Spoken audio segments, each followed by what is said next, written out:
right, one more stock up, stock down here. Let's go to the midfield, huh? Now, we know Tyler Adams is going to start.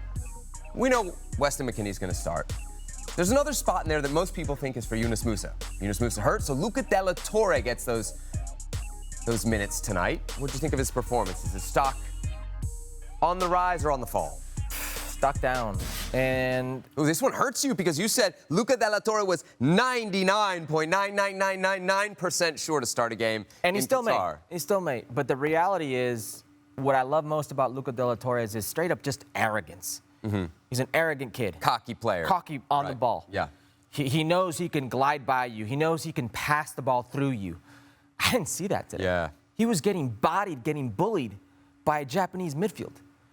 I mean, credit to Japan. They look like a team. Yeah. But Luca de la Torre being a guy who thinks he's going to be an integral part of this team come Qatar, this is where you got to show it. We're less than 60 days away from the World Cup. If you ever had an opportunity to say, like, hey, I want to be the man in this midfield, I want to be part of this midfield with Weston McKennie, with Tyler Adams, who are locks, no Yunus Musa because he's banged up, it's now. And he's not played in La Liga with Celta de Vigo. That's what's interesting to me. And he had a bad showing tonight versus Japan. Because you said when he made the move to Celta that you weren't crazy about it. You didn't know that it was going to be the best situation for him ahead of a World Cup. He's not playing there, and I think what we saw today, because I'm with you on Luca de la Torre, he's that guy in midfield who makes it look easy, who does it quicker than everybody else.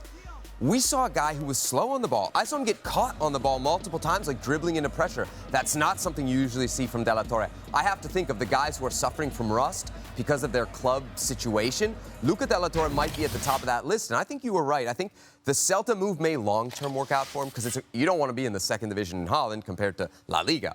But it doesn't feel like right now, especially for the World Cup, that it was the adequate. Sorry, I blanked out after you said I was right. Yeah, I know. It doesn't happen very often. Doesn't happen very often. I love Luca's arrogance. That I admit it. And when a player who's arrogant starts doubting himself, it's over. Yeah. He can't doubt himself. He's a special player. He needs to prove it. He needs to believe that. He needs to think it every time he's on the field. So Luca de la Torre then gets the start against Japan, but his stock goes down after the performance. Well, thank you very much for watching ESPN on YouTube. For more sports highlights and analysis, be sure to download the ESPN app. And for live streaming, premium content, and let's not forget as well, ESPN FC 7 days a week. Subscribe to ESPN+.